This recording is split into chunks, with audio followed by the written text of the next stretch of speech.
It's time to take off your clothes, enjoy clothes-free living, and join us for Naked, Nudists, and Naturists. Welcome to Naked, Nudists, and Naturists, the show that celebrates clothes-free living for all. I'm your host, Frank Stone. And I'm your correspondent, Lisa Monroe, and I'll be reporting on all things within the naturist community. So it's time to get naked and join us. And enjoy clothes-free living on Naked, Nudists, and Naturists.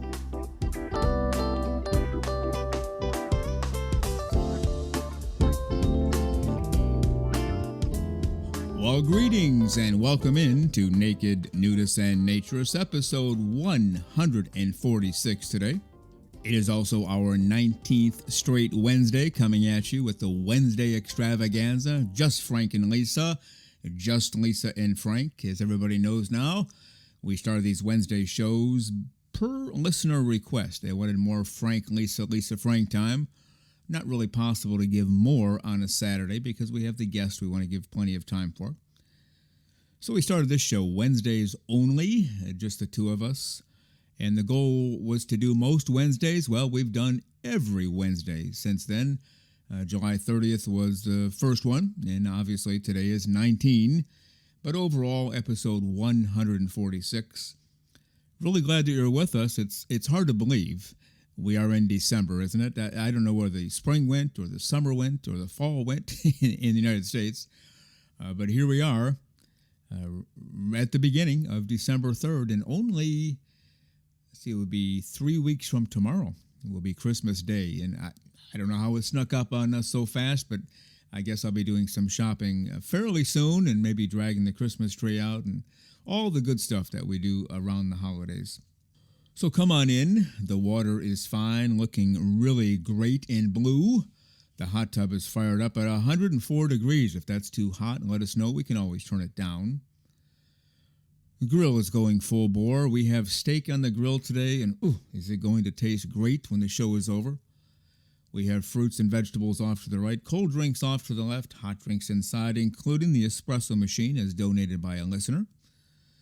Out the left side door, we have a hammock strung between two trees, also donated by a listener. So if you need a quick nap or a quick break, that's your place to go. Behind the pool area, we have 3 putting greens donated by a listener. You want to practice your putting? That's the place to go. Off to the right, outside the pool, we have a little bocce ball court, also suggested and donated by a listener. So we appreciate our listeners' input on this, but we are running out of space. If somebody asks us to build a hockey rink, it's probably not going to happen. We're out of space around here. But lots of amenities for you. We also have the cigar bar inside the pool area, the back left corner. Plenty of extra towels, lotion, chairs. We have it all for you. The only thing you have to do, well, you got to do a few things. Show up and get clothes free and enjoy the day. That's it. If you brought nothing at all, that's okay. Come on in. Maybe you were just driving by and saw a bunch of cars, and I thought, I wonder what's going on there. And I answer the door, or Lisa answers the door, or maybe Jennifer answers the door and says, hey, you're just on time. Come on in and enjoy clothes-free living for all of the right reasons. We talk about that nonstop on this show. That's what this show is all about. Although it's become a joke, the infamous, if we were intended to be naked, God would have had us being born naked. But it's actually a true statement. We were born naked. That is not in dispute. It's no joke at all. We really were. Now, why would that be? Maybe because that's how He wanted us to be, and society put clothes on us, and here we are. You go to the store, you got to put clothes on. You go to the bank, got to put clothes on. You go just about anywhere, you got to put clothes on. But there are places where you don't, and when the clothes come off, all the stress is released, all the barriers are gone, and it's just you and it's just me, or just you and just her, enjoying each other's company, getting to know each other much better, not hiding behind anything. No clothes, no fancy car, no jewelry, no nothing. Just you and just her or just him. We believe it's the way to go, as long as it's done for the right reasons. We never support anything that's untoward or jumping out of bushes and surprising people. Hey, look at me, I'm naked. No. No and no. You will get arrested for that, and rightfully so. But you'll also get arrested maybe if you're doing some gardening in the nude. That's the kind of stuff we want to get rid of. Why should you wear clothes when you're working in the garden? You're going to get sweaty, you're going to get hot, you're going to get dirty. And if you have clothes on, the clothes will get sweaty, hot, and dirty, and then you'll have to use more water and more soap. And those who are big into the environment, save the world type of stuff, well, there's your cause right there. Jump in, and again, clothes-free living for all of the right reasons. Well, before we bring Lisa Monroe in, a quick question for you.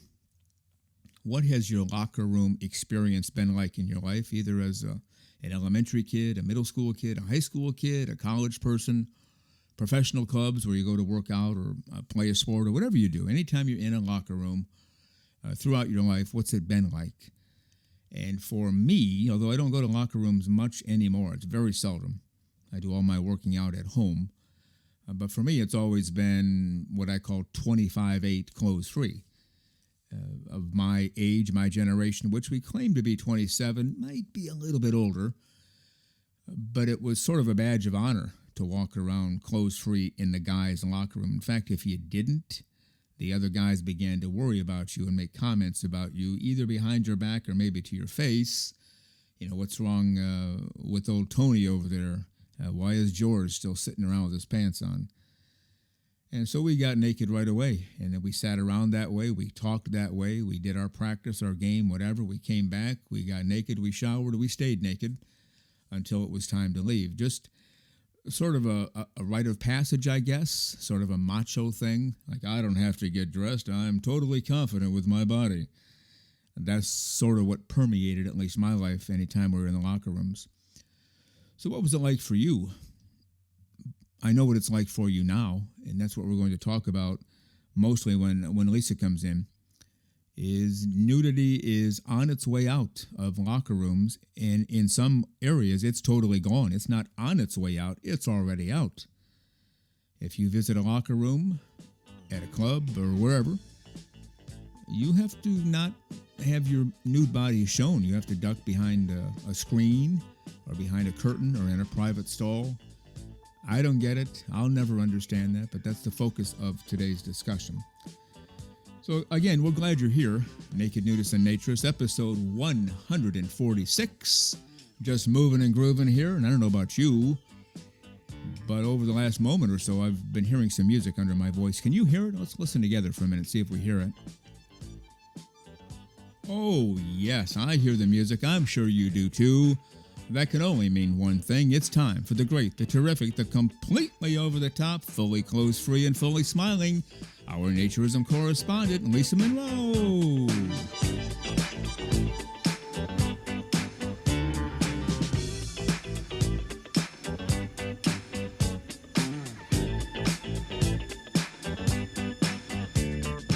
And here she is, the one and only, the completely over-the-top, fully clothes-free, and fully smiling, our naturism correspondent, Lisa Monroe. Good morning, Lisa. How are you today? Good morning, Frank. I'm doing terrific. It's a great day. And how about you? Doing really well. You do realize we are into the month of December, right? Yes, I do. All too well. I mean, literally, it's only 3 weeks from tomorrow is Christmas Day. That just blows my mind how we got here so quickly. I don't know. I don't even know how this year got through so quickly. And I mean, it seems like we only started this show a couple of weeks ago. So I don't know. Time is zooming by. That's true. Or in my favorite sci-fi show, it's warping by. That's right. Definitely. Do you have all your Christmas shopping done and all your holiday cookies baked? No, no. Actually, I'm of two minds. I get some things done early, and then the other things I'm like running around on the last couple of days, going, "What do I get now? Wait, where do I go?" So, yeah, I can be both confused and organized at the same time. Yeah, very much the same for me. And it seemed like Christmas was a long way off, and then all of a sudden, it just seemed like, okay, it's 3 weeks from tomorrow. Like, how'd that happen? I don't know. I don't know, and I promised cookies for people, and now I'm having to do that. So there's a weekend ahead of me where I'll be nothing but baking, I suppose. No, you kind of got a good kickstart with our Thanksgiving dinner last I week. did. So I did. you're in the groove now. You're in the holiday baking groove. Yes, I am. I am in the spirit. So All right. it's we'll ho ho ho all our way through the rest of the month. All right. Well, do you remember either as a kid, high school, college, being naked as a jaybird in the locker room with other females? I do. Yeah. That was a nonstop thing for me. Not only gym class, but I was also involved in sports. It was really more sports than gym class. Mhm. Naked all of the time. And for me, and I'll ask you if it's the same for you, males and females obviously are different creations entirely, I think. Yes. We, got there, and I'm talking again, an athletic team, not gym class, but we'd get in there and the clothes would come off right away. And Mhm. we would sit around, no clothes on at all, talking, walking around. Hey, buddy, how's it going? Hey, don't forget to pass me the ball today. Hey, I'm looking good. I think you're going to score 20 points tonight. Whatever. Just what guys do. Mhm. And then we'd put our uniforms on, kind of sort of at the last minute. The coach would come in. Okay, guys, you got 5 minutes. Okay, time to get dressed. Do our practice, do our game, whatever. Come back, immediately take our clothes off, and immediately shower, and then come back and stay fully clothes free as long as we could. There was nothing inappropriate about it, certainly nothing sexual, and never once in all those years that I hear a negative remark made to any guy about anything. Now, Mhm. in science class, English class, walking down the hall, hey, fatty, hey, ugly, whatever. Not in the locker room, no. Uh, No. Apparently, there's an unwritten rule. You don't criticize anybody in the locker room. You hang together naked for camaraderie or whatever. And if you put clothes on too soon, or if you stay dressed too long, well, then you might have been called a name or two, and not appropriate, but along the effeminate side, like, oh, you must be, gay or whatever Yeah, term they exactly. used. They used rougher terms than that. And so to be a man, to be manly, as a kid in high school, you had to be naked and hang like that for as long as you could get away with until the coach said it's time to go. Similar with girls slash women or not necessarily? There was not as much widespread nudity in at least the locker rooms that I've been in um with women, which is not anywhere near the number that you have because I was not a sports team participant. It was gym class and then later athletic clubs. So in gym class when I was young, there was like 3 types of girls. If there's one that was just naked and didn't care and walked around the locker room and laughed and carried on and brought attention to themselves. And then there was the others that hid in the corner and kept the towel wrapped and slipped the clothes on underneath and were very shy and didn't want to be naked. And then there was the rest of us who, were naked when we had to be and then we just got dressed. We didn't flaunt it or be shy about it. We just did it. And so that was the kind of atmosphere I grew up in.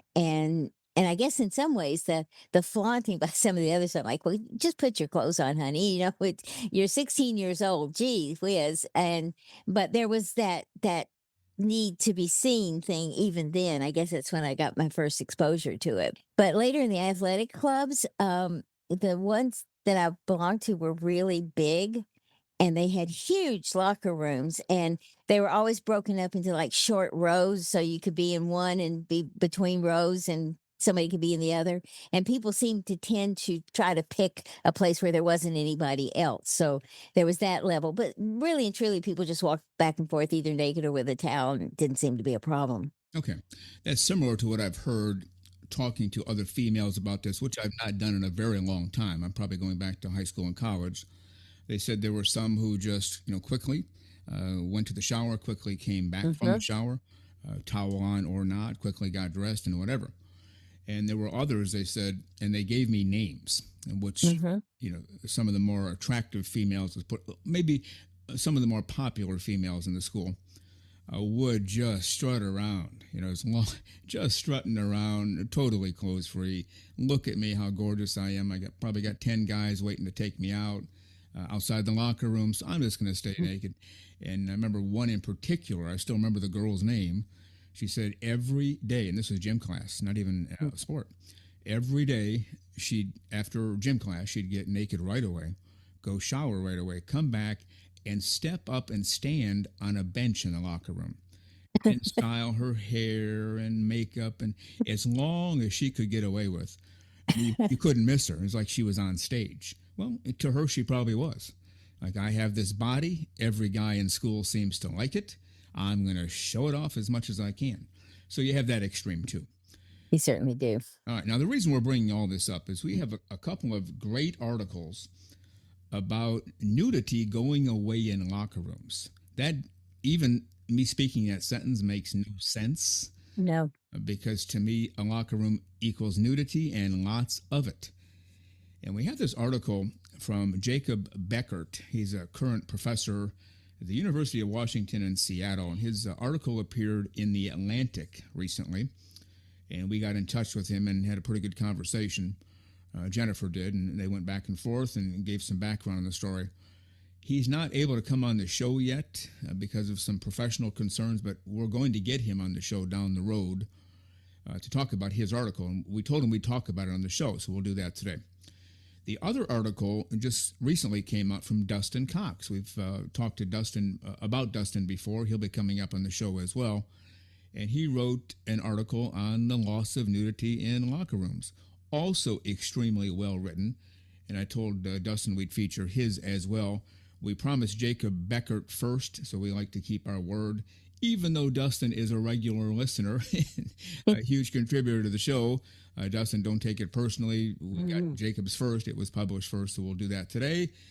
And I don't think we're going to be able to get through Jacob Beckert's entire article in one show, Lisa. Are you okay if we stretch it into two shows?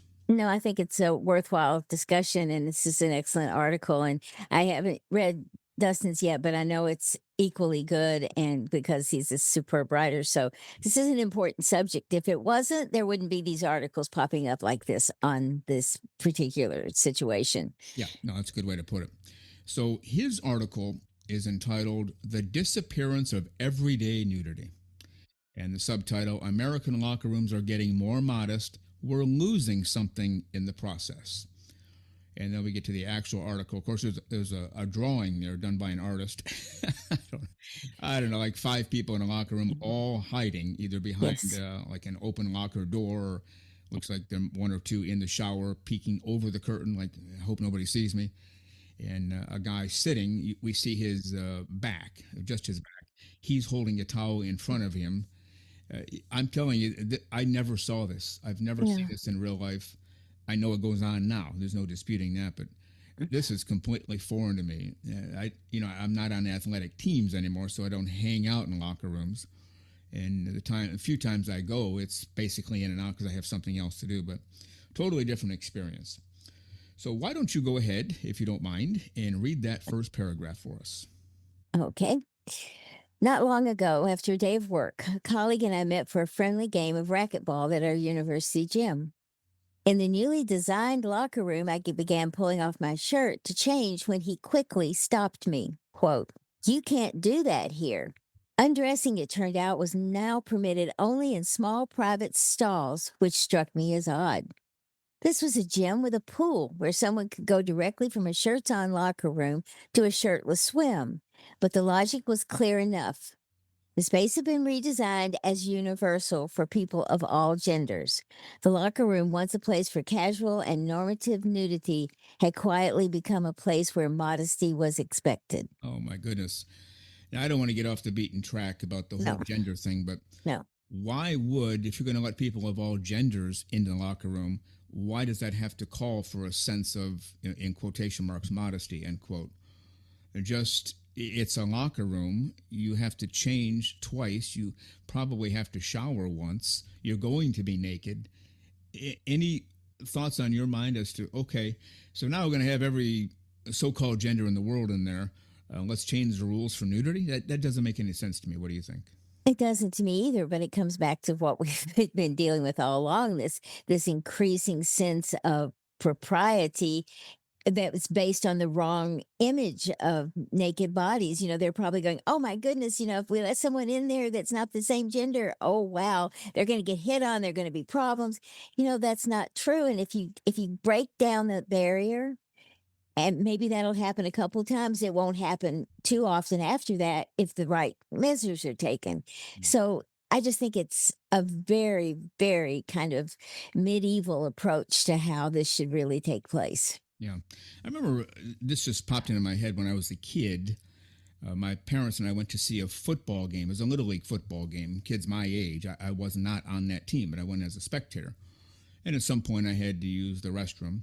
And it was at a school, so you had to go into the school and actually into the school locker room, which had a door leading to the parking lot. And that's the bathroom you used. Okay, fine. And so I went in and used the restroom. And there were people in there showering. So there was other stuff going on beyond the football game. I don't know. I don't know. As a kid, so maybe they were playing basketball. Who knows? And so I came out, and these women were waiting at the men's locker room door. And the security guy said, ladies, you cannot go in there. That's the men's. And they said, well, the women's is closed. He goes, that's true. He goes, hopefully it'll be open within the hour, but you just can't go in there. And they said, well, we have to go. And he said, ma'am, there are men showering in there, walking around with no clothes on. You just can't go in there. And they said, I don't care. I have to go to the bathroom. They had no problem with nudity, yet here we are in 2025. We're allowing, in that case, a separate gender, male and female. Nudity wasn't an issue, but now it is. That doesn't make sense to me, but let's leave that alone. I'll go on to the second paragraph. You okay with that, or you have something else? I'm fine. I agree. Okay. Second paragraph, my Seattle gym is far from the only one to adopt the practice. Though public nakedness isn't completely gone, many of the everyday spots where Americans once encountered unclothed bodies, locker rooms, school showers, public pools, bathhouses, have either vanished or shifted away from collective nudity. In 2017, Athletic Business, a trade publication for sports facility design and management, reported that communal showers without curtains or dividers had virtually disappeared from new construction. This year, a different trade publication noted that one of the prevailing trends in locker room design is privacy, a way to make a diverse user base feel comfortable. I'm beside myself. We have a long way to go in this article, and it's just, what in the world is going on? Any thoughts? I don't know what's going on. Naturism is by its nature inclusive. So everyone's welcome. Everyone naked is welcome. So suddenly this concept that we love and live by is being ripped away because someone else thinks it's shameful. And I'm sure there's a protection level that people are considering, but they're not considering the fact that if it's open to all, there is less need for that level of protection. And so they can't get quite past that. And it's very disturbing to me that this is a trend. Yeah. Well, going back to those women trying to get in the men's locker room just to use the bathroom at a football game, I remember as they were coming out, the security guard said, well, are you happy now? And one of them said, oh, yeah. He goes, you were right. There were naked men everywhere. Maybe we should go to the bathroom here more often. Obviously kidding. I mean, it was just a one-time thing. But even as a kid, I took that as, that seems totally normal. But here we are again, as I mentioned, in 2025. The trend is privacy. That is a foreign concept to me when it comes to locker rooms. Maybe it's best if I say this for later, but I'm just going to go for it now. When I was a developing young man going through that whole puberty thing, there were guys who were older and bigger who were developing differently than I was because I was one of the younger guys. And I'm not being inappropriate when I say this. It's just a reality of life. There was this one guy who was 2 years older than the rest of us. I think I was 11. He was 13. And he had, again, not being inappropriate, he had hair down below. None of us did. None of the rest of us did. And all of us at first were shocked at that, even though I had seen that on adult males, living in a nudist family. I had never seen that with other kids. I thought, is there something wrong with him? Is there something wrong with me? And then, of course, you ask around, oh no, that's normal. You'll be developing hair there someday. And so just the learning aspect took place, because what if I didn't know that and all of a sudden hair starts developing? Oh no, now I don't know what's going to happen here. And then you're afraid to talk about it or tell anybody. You think you're going to die any second because hair is growing. So it's part of that too. It's just part of the regular developmental stage. What do you think? I think it is. I think it's very important, and I think it's the same way for girls, although for me, I was the only well, I was in locker rooms probably sporadically in junior high and middle school and high school, because, I wasn't a big gym person, I was a dance person, so there was a little bit different level, but, yes, I think it's a way of validating to yourself that what you're going through is what other people are going through. You're developing, all of a sudden you go from flat chested in for girls in grade school to suddenly you're not flat chested in high school. So and you get a chance to see all different types of people. So then you understand you're not unique. You're not different. Everybody has the same equipment, so to speak. And I think that's an incredible lesson for people to learn and makes them more body conscious and more body aware and happier with their body. Yeah, yeah. And I remember before I entered middle school, my sister told me, and then I had a friend who had an older sister, and they were both there. The four of us were together. Mhm. And they said, when you go to middle school next year, you'll be taking gym class. Well, okay, great. And she said, you're going to have to be naked around all the other boys. You'll have to shower every day, and you'll be naked every day. And they were kind of throwing it on us like, oh boy, it's going to be, Mhm. you better be ready for this. And of course, I said, well, okay, so what's the big deal with that? Now, my sister knew better, but she decided to, play games and push it over a bit. Well, Yep. how older sisters can be. Yes. Some older sisters, anyway. Yeah. Well, certainly mine. And my friend's older sister, who, again, older than my sister, pushed it a little more like, I don't know, it's kind of crazy in there from what we're told. And so at that point, I began to get a little concerned, like, what's going to happen? You walk in, you undress, you do gym, you come back, you undress, you shower, you dress, you go to class. That seemed like a normal part of life to me, even though I hadn't done it yet. But they made it sound like some, big, wild deal. Well, it wasn't. It was as nondescript as I just described. But that, was some years ago, and now they're going for privacy. Okay, let's go on to the next paragraph, if you don't mind reading that. It's a striking reversal. For more than a century, the cultural norm in the United States was that nudity was acceptable, at least within same sex environments. Over the past couple of decades or so, that idea has largely dissolved. This sort of nudity is so rarely discussed that we don't even have a vocabulary for it. The term non sexual nudity feels inadequate because, for the some, changing in the locker room could carry a charge of eroticism. Communal nudity is no better, evoking images of orgies or nudist colonies rather than once routine forms of unclothed life. The fact that the practice never really had a name suggests how unremarkable it once was. Oh, that's very well said. Yeah, Ooh, I like yeah, that. yeah, very well said. Just normal. We don't have a special name for drinking a Mhm. glass of water. Uh-uh. You just go get water and you drink it and you move on. Well, here you just get naked, you shower, you get dressed, you move on. That's how normal it once was. Any thoughts on that? Otherwise, I'll go with the next paragraph.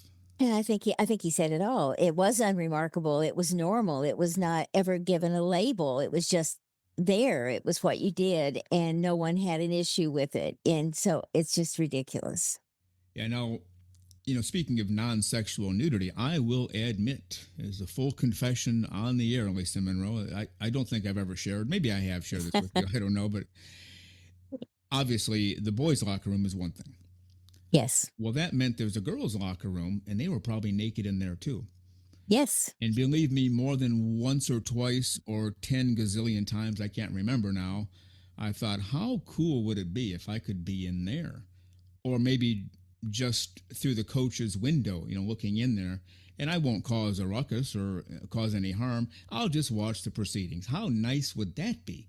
Well, of course, it never happened and was never going to happen, and I knew that. But So there is a sexual element in that regard. In that case, I wanted to say, hey, I could see every chick in the school naked. This is a pretty good deal, except I couldn't. But when I was a kid, with the lifestyle, for lack of a better term, it was just we're all hanging out as guys.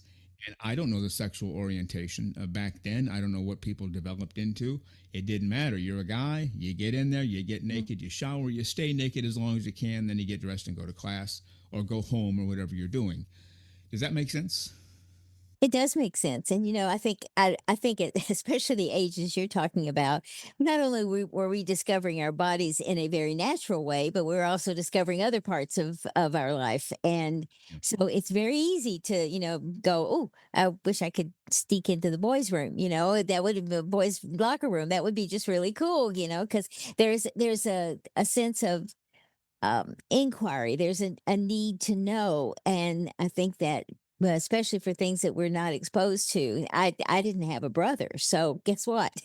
I was more than willing to go into the boys' locker room. I never made it, but, it would have been, again, it's a learning curve in a lot of ways. And it's a safer learning curve for people. And I don't know. It's just crazy that we're coming to this. Yeah. Okay. So continuing on, you ended with communal nudity is no better, evoking images of orgies or nudist colonies rather than once routine forms of unclothed life.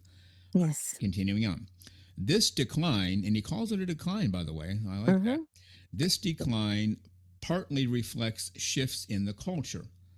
In a world that recognizes a wide range of gender identities and acknowledges attraction across those boundaries, the old mainstream assumption that same sex facilities were inherently asexual and therefore appropriate settings for nudity no longer holds. At the same time, broader conversations about consent, sexual assault, and vulnerability, as well as the ubiquity of phone cameras, have raised questions about the discomfort or even legal liabilities that such spaces can create.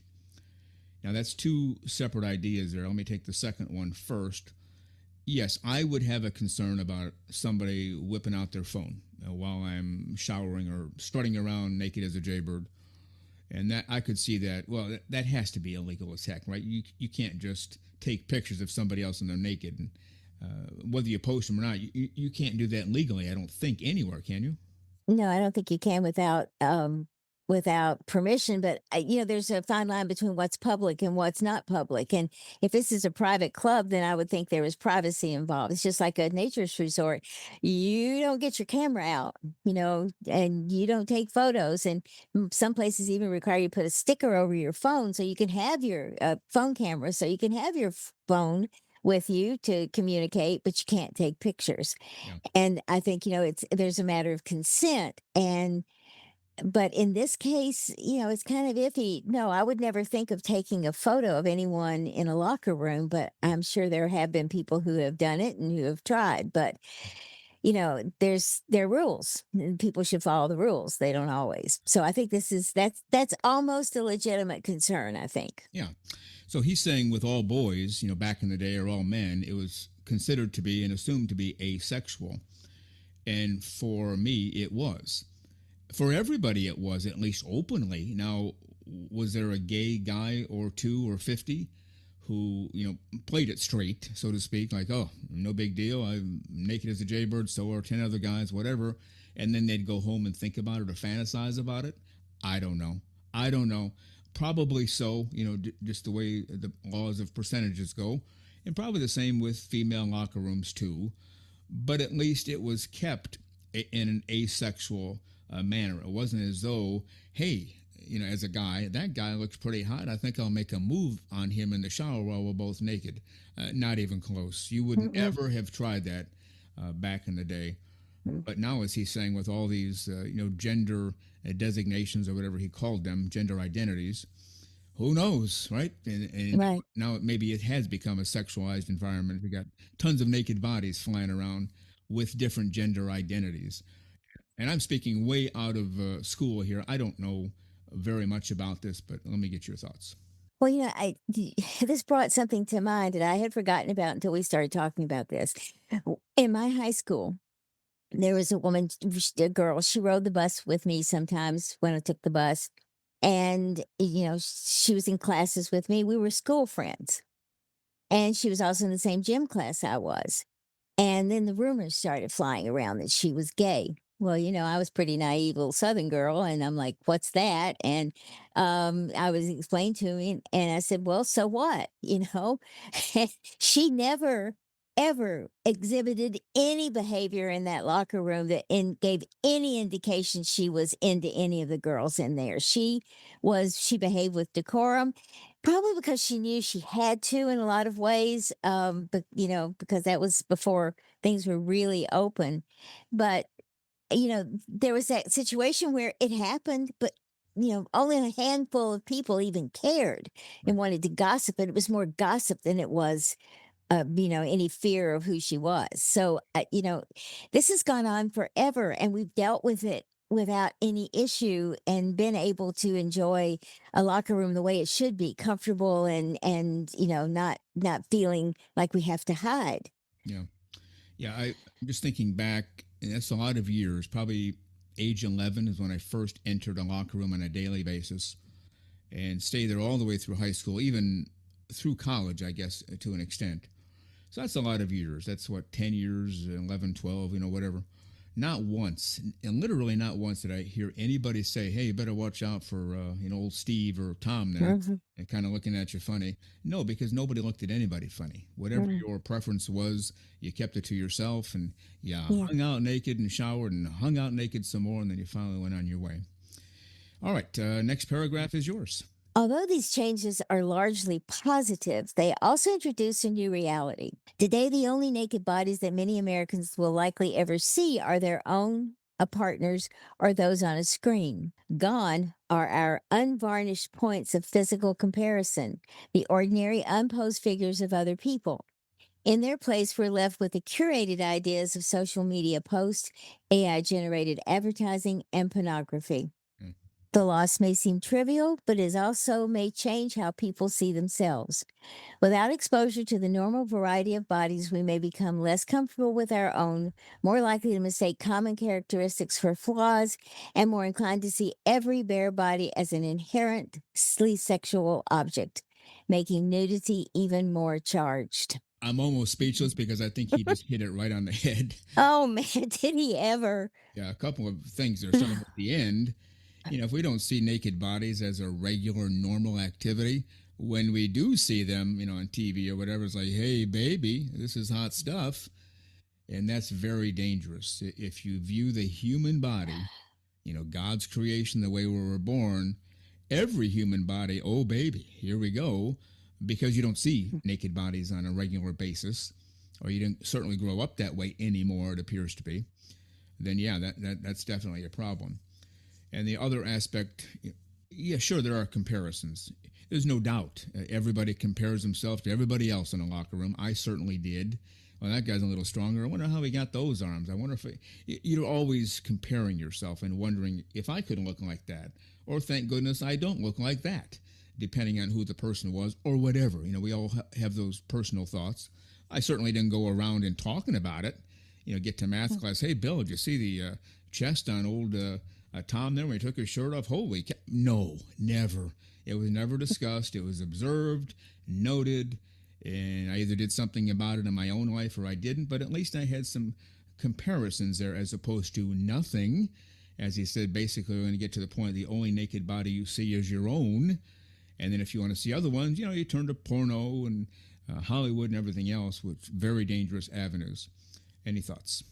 I'm just speechless at this whole concept because we know what as naturists what we believe, and I'm not going to say that we're superior to other people's beliefs, but I think we have a better sense of core value of who we are as people and as individuals, and that we not only don't discriminate as far as who comes into the naturist world, but we don't care what they look like. And it's, there's comparisons always happen. I don't care if you're at a nudist resort, someone's going to go, oh, wow, look at that. And, in their head, they're not going to act on it. And comparisons are a normal part of our lifestyle, the way we are. It's how we learn.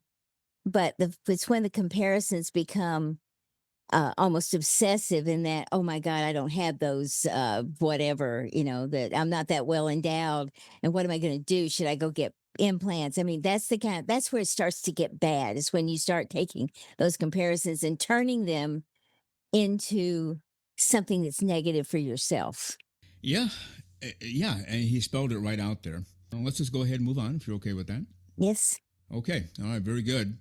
Before we move on, Lisa, just a reminder to everybody, we are the official podcast for the American Association for Nude Recreation. Are you a member? If so, that is terrific. But if not, you can become one right now. Go to aanr.com, follow the navigation to membership, and within moments, just like Lisa Monroe is and just like I am, you will be a fully fledged member with full benefits of the American Association for Nude Recreation. Lisa, how's that for a deal on a Wednesday? Not a bad deal at all. Not at all. It's a great organization, and one that I'm sure is taking a look at what we're discussing right now. Yeah, very much so. You are listening to Naked Nudists and Naturists, episode 146 today. Really glad you're with us. Enjoying clothes-free living for all the right reasons. And if you're clothes-free right now, so much the better. But if you can't be, you're at the post office, you're at the grocery store, walking down Main Street, definitely keep your clothes on. We don't want to lose you to arrest because No. if they get arrested, then we lose a listener. We don't want that, right? No, no, no. We don't want that at all. We want everybody to be happy and enjoy being naked. And what really worries me is that we haven't even gotten there, but what really worries me is if this becomes this restrictive, then I think our new beaches are going to be in real dire trouble. And that's frightening. Mm-hmm. You just never know. All right, let's continue on. The article from Jacob Beckert, The Disappearance of Everyday Nudity. American locker rooms are getting more modest. We're losing something in the process. So let's continue on. Some form of public nudity has been in American life since the early days of the Republic. That's probably worth reading again. Some form of public nudity has been in American life since the early days of the Republic. Starting in the 18th century, and that's the 1700s, young men and boys was stripped down to swim in urban lakes and rivers, as the scholar Jeff Wiltsey wrote in Contested Waters, that's a book, Contested Waters, A History of Swimming in America. This behavior often sat on the margins of social acceptability. Commentators described the bathers as lewd and unruly, flaunting their bodies and heckling passersby. Cities soon moved to curtail it. In 1786, Boston passed an ordinance forbidding swimming on the Sabbath, declaring that boys bathing on Sundays were profaning the Lord's Day. Oh boy, okay, so you're you're taking the body God gave you, and he gave you the naked body. You're swimming naked on the Lord's Day, and that's somehow sinning. Let's move on, finishing up the paragraph. New York followed with an 1808 ban on daytime swimming in the East River, meant, in the moral logic of the day, to protect innocent women from the supposedly corrupting sight of men's naked flesh. Lisa Monroe, right now, you're looking at me clothes-free. Yes. And I know you're thinking, this is the worst day of your life. How will you ever recover, right? I'm finding, yeah, it's just awful. No, I'm so, here's the other thing. I am so sick of women being called innocent. Women were never innocent. I don't care. Men wanted them to be, I suppose, but women were never innocent. And it's just this whole, I'm sorry. I'm going to go off on another tangent, so I need to stop because this is actually quite maddening to me. When I was in high school, that time when I was in the locker room with girls, the summer before I entered my junior year, I ended up with some friends. I've told this story before, with a girlfriend who was dating some guy, and we went to their house 2 or 3 times a week because they had this big swimming Oh, yeah. pond and everything. And guess what? Those boys stripped down and swam nude. And it was kind of shocking to us at the beginning. Yeah. And after a few times, it was like, oh, no big deal. No one cared. No one looked. It was just the way things happened. Yeah. And it's just frightening to me. Yeah. Well, my own high school had mandatory swimming for the boys, but not for the girls. But this is before I got there. It was banned long before I got there. So I never experienced that in school. But to think that, okay, I was in swimming class, to think that Some years ago, I'd been in the same pool, I would have been clothes free.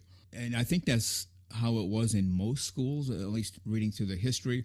Mhm. And I don't know if it's all, I don't know that, but it was just normal and there was a differentiation there between male and female. Males were naked when swimming, girls had suits on. Mhm. And we can get into that whole thing some other time, but it always cracked me up. Well, guys can't wear suits because the material from their suits might clog the drains of the pool. It's wool. So Yeah. they thought the wool fibers would clog the drains. Yet females with suits 10 times the amount of material, those are fine. So Mhm. obviously it made no sense, None. but we'll save that for another day. But yeah, guys have been swimming naked since the beginning of time, and now we can't even be naked in our own locker room. Unbelievable. All right, next paragraph, all yours. The laws did not eliminate public nudity, but rather regulated it, prescribing where, when, and around whom one could shed their clothes. They set the pattern for how nudity has been approached in the United States ever since, through a blend of legal restrictions and social norms that draw a line between nudity as non sexual, condoned, even expected, and nudity coded as sexual and therefore forbidden except in private. Wow. Forbidden except in private. That's just beyond incredible to me. In that one sentence, they set the pattern for how nudity has been approached in the United States ever since through a blend of, you ready for it, legal restrictions. Hmm. Legal restrictions and social norms that draw a line between nudity as non sexual, condoned, even expected, and nudity coded as sexual and therefore forbidden. Unbelievable to me that we've come this far in such a short period of time. What are your thoughts? I think we've come this far. We've we've regressed this very far in this period of time. I was just thinking this part of his statement: nudity coded as sexual and therefore forbidden except in private. Mm-hmm. Here's the thing: if everyone was naked all the time, I mean, it was not something that was unnormal in swimming or locker rooms or wherever, beaches, whatever. If that was the norm, then the sexual behavior would become the normal part of that. And that would then be learned that you couldn't behave that way in public. And I think we would see less of the sexual issues that we have now if that were the case, because people would understand that's not the behavior pattern that they should be having. But now, if we hide nudity, that's going to increase that level of interest and excitement because, oh my gosh, I don't see it, so I gotta have it, and Yeah. Yeah. then there we go. Well, very similar to your story about this swimming hole. Mhm. I know you've told me before. The first time you showed up, you were not even expecting that or thinking about it, and Mm-mm. suddenly these guys took all their clothes off and went swimming, and you Mhm. were pretty much holy sweet fiddlesticks Mm. and gravy. What a great day to be alive! Well, it was shocking, but it was like, oh, oh, Yeah, oh, yeah, okay. yes. You enjoyed the show that day, and they weren't even putting on a show. It was just No, normal to strip no. and go swimming. And what it was that their father had been a swimmer and he had, grown up being naked swimmer. So here they are. He's just saying he's encouraging them to enjoy what he enjoyed, but they also knew they couldn't do that in environments that were not under control. This was on their own property. So Yeah. they were able to do it and no one cared.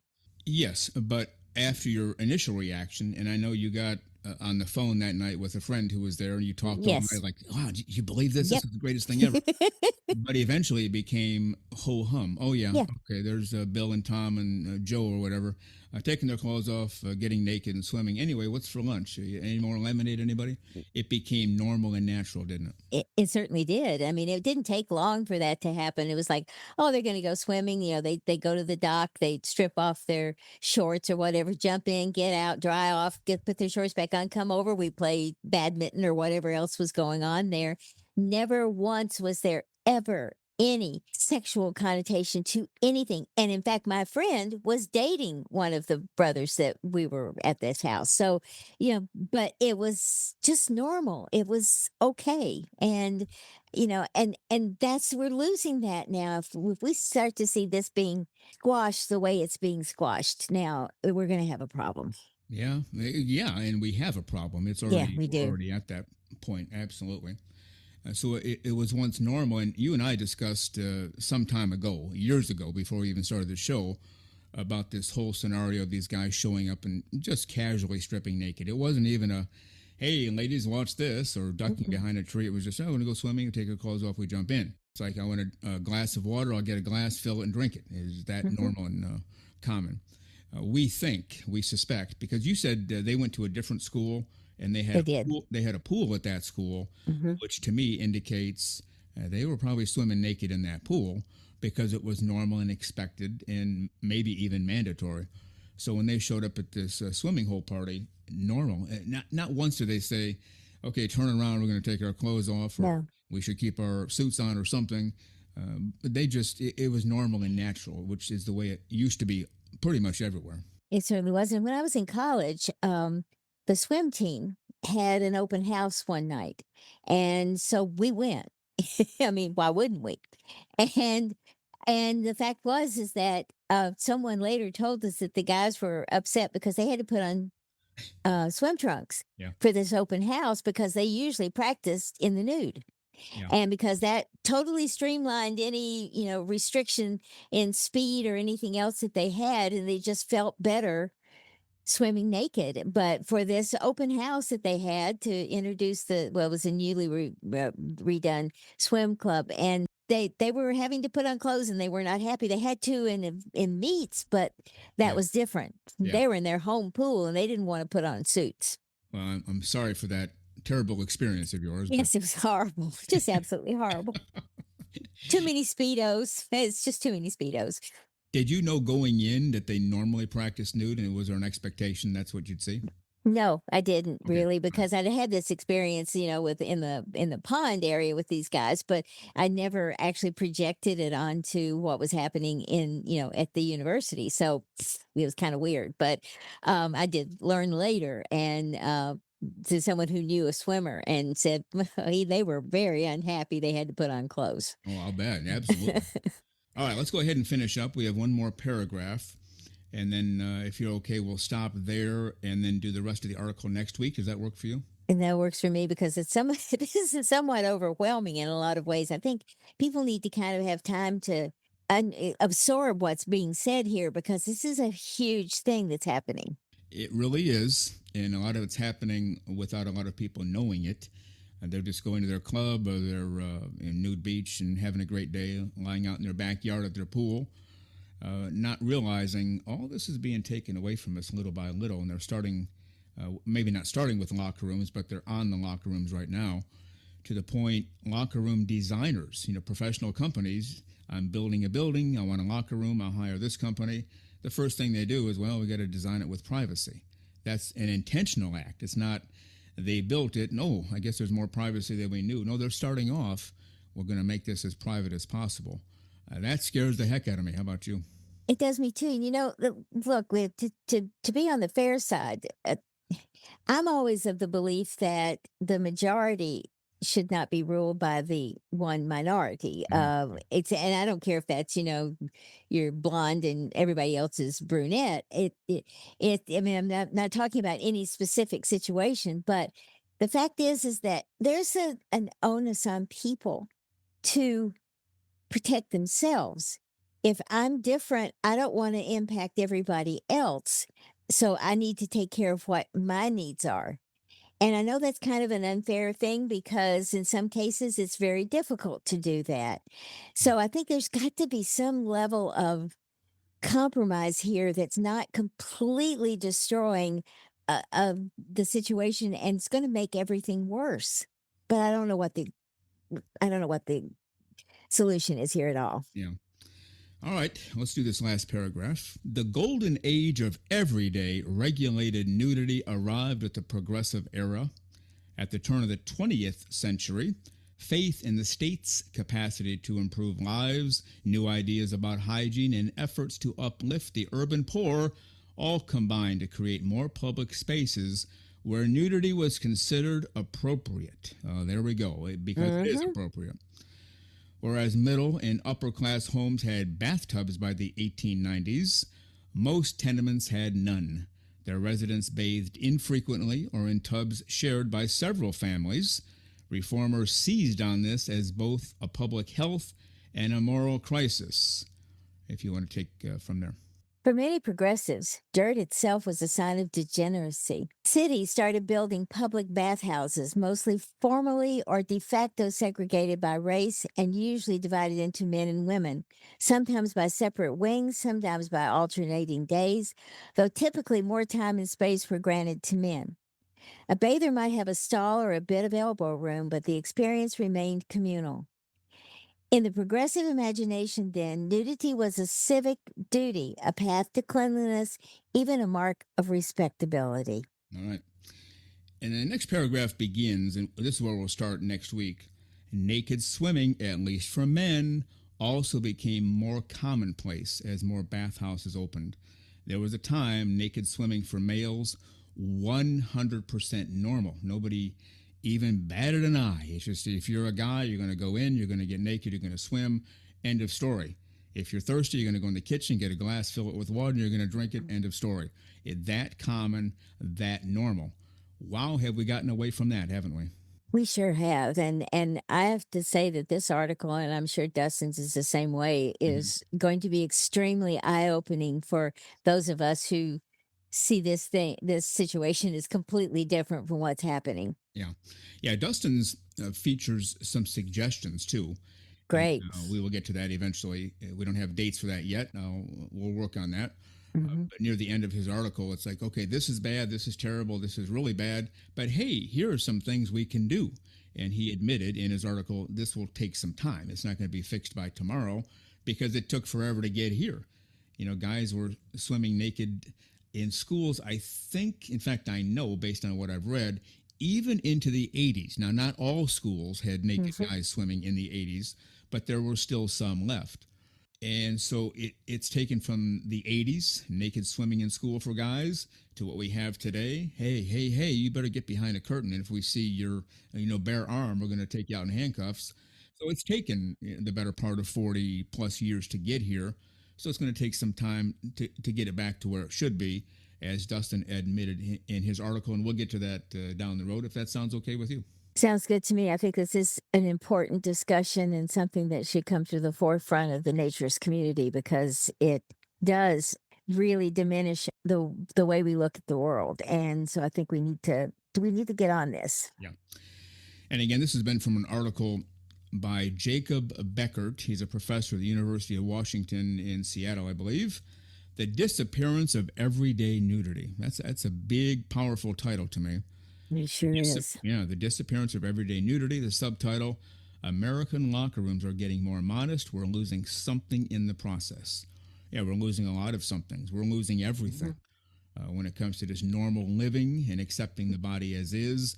And as he suggested, not turning to porno or Playboy magazines or Hollywood, whatever, to get our fix of naked bodies. If I think it was Jason who wrote a book on this, Christian naturism. We had him on a long time ago. I think he was the first one to say, might have been our guy from Ohio. I don't remember now. But if everybody is naked, nobody is naked. This is something true. like that. Yeah, it's just, if we just accept it as normal, because it is normal, life will be pretty good, right?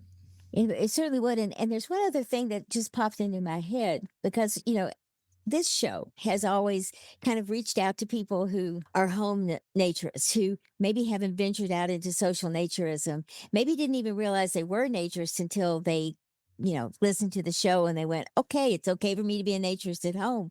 But we also know that venturing into social naturism enhances that feeling of being free and enjoying life and knowing it's validation that what you want and what you enjoy is good.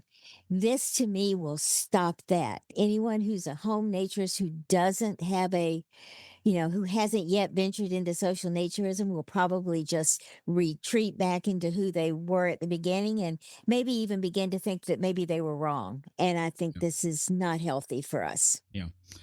So again, this is part one. We'll do part two on next Wednesday's show, The Disappearance of Everyday Nudity. This article appeared in The Atlantic, and it was on the November 13th issue, if you want to look it up online. And Jacob Beckert is the author. And Lisa Monroe, with that, if you promise to stay 100% naked forgetting all of the jazz that's out there against, oh boy, I better be covered up 25/8 or whatever. If you promise to stay fully clothes free, we'll head for the hills and we'll see you on Saturday morning. Absolutely. And I will be naked wherever I can possibly be naked. And the heck with all these kind of little naysayers that think that we need to, change the way we live. We need to change the way we think about other things, not about nudity. Yeah. And that's where our problem is. Instead, we are acquiescing to situations that we should be making more normal. And then if they're more normal, then nobody will care. And so I'm done. I'll get off my soapbox. That's exactly right.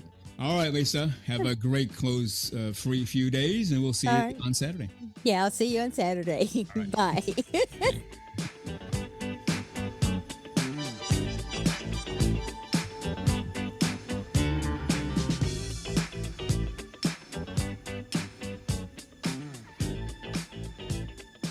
The terrific, the terrific Lisa Monroe as she goes dancing out of here. We had a little mishap right at the end of our segment there. That's why Lisa was laughing. I don't want to go into tremendous detail, but let's just put it this way. It's a really good thing that we are not doing live video. A bit of a mishap with my microphone. It started to sink down. And if I didn't grab it and adjust the screw and tighten things up, it probably would have hit the desk, would have made a loud thud, and then I wouldn't even be heard because it would be too low, below my mouth. And so we had a little mishap there. Probably the less I say, the better. But Lisa got a kick out of it because she's not a well person. Let's just put it that way. She's still out in the lobby there cracking up. Glad you enjoyed that, Lisa. Yeah. Again, we're going to let that go. We keep the show above a certain level, and what happened because it was an accident and had to be taken care of right away. And let's just, again, I'm going to say it once again, and then I'll really do it. We're going to let that go and let your imaginations run wild. And whatever you come up with in your imagination, it's probably correct. The terrific Lisa Monroe does a whole bunch, as you know, all of our website work, all of our merchandise work, does those memes on social media Tuesdays and Wednesdays. And she also helps with this show, helps with Patreon, does a whole bunch around here. We appreciate Lisa Monroe very much. Well, we want to hear from you, your locker room experiences, what you thought about that segment. We're going to do part 2 next week. And then not too far down the road, we'll do the article by Dustin Cox on the same topic, but different ideas, and we'll explore his column as well. But I am beside myself on that. The locker room is the place to go to get your clothes off, to change your clothes, to shower, to get your clothes on. That's just what you do. That's what the locker rooms were built for. And now they're purposely building locker rooms with a design of as much privacy as possible. We're missing out. As the article said, we're losing something. I like to say we're losing a whole bunch of somethings. Normalcy and everything that goes with the nude body, which should be totally 100% accepted, and now we're getting away from that. So just another thing being taken away from us and celebrating clothes-free living for all the right reasons. So we'll get to part 2 of that column next week, but we do want to hear from you. Lots of ways to get us. Email is nakedforevermore@gmail.com. You can hit us up on Twitter, Blue Sky, YouTube, Spotify, ways to reach us there. And through our website, nakednudistandnaturist.com. We want to hear from you. What were your experiences like? What do you think about the new way to go? Basically 100% privacy at all times. And if your nude body is shown at all, you could be in some trouble someday. I don't think we're there yet, although in some cases, probably so. I remember very well, even into adulthood, when it came time to shave. If I happened to be at a locker room, I would just walk up to the sink and start shaving. No clothes on, no towel wrapped around, because that's when the funny comments start coming. If you're nude, it's accepted as normal. If you have towels wrapped around, people look at you kind of weird. At least that's been my experience. Well, I can't imagine going to a locker room now and standing at the sink nude and shaving. Probably be escorted out and never allowed back. That's what it sounds like anyway. I don't know if that's true, but it certainly sounds like that. So again, feel free to contact us. Let us know what you thought about this and what your experiences have been and continue to be. We really want to know. So we hope you enjoyed today's show, Naked Nudists and Naturists, episode 146. And on this Saturday for 147, we'll have part 2 of my interview with Stephanie Brown from Indiana Naturist. What a terrific lady, as you heard from part 1 last Saturday. And she's also a member of the board of Anner Midwest, doing lots of great things there. And we appreciate Stephanie Brown very much and her husband Chris. They run Indiana Naturist together. And we'll have part 2 of my interview with Stephanie Brown this week on episode 147. Well, you've been listening to Naked Nudists and Naturists, episode 146 today. We give you a brand new show every Saturday morning, 6 o'clock a.m. Eastern Time, and on most Wednesdays, 12 noon Eastern Time. Continue to join us. Check us out on our website, nakednudistandnaturist.com, Spotify, Google, Amazon/Audible, Apple Podcasts, and also on Twitter. You can write us anywhere, anytime, any place. And we thank you for being with us today. Plan to join us for every single one of our shows here and have your clothes off when you're listening. We have our clothes off when we're broadcasting, enjoying the naturist life. We celebrate clothes-free living for all. Remember to enjoy being naked and join us again for Naked Nudists and Naturists. We drop a brand new show every Saturday morning, so come back and join us. Have your clothes off when you do for Naked Nudists and Naturists. Have a great clothes-free day.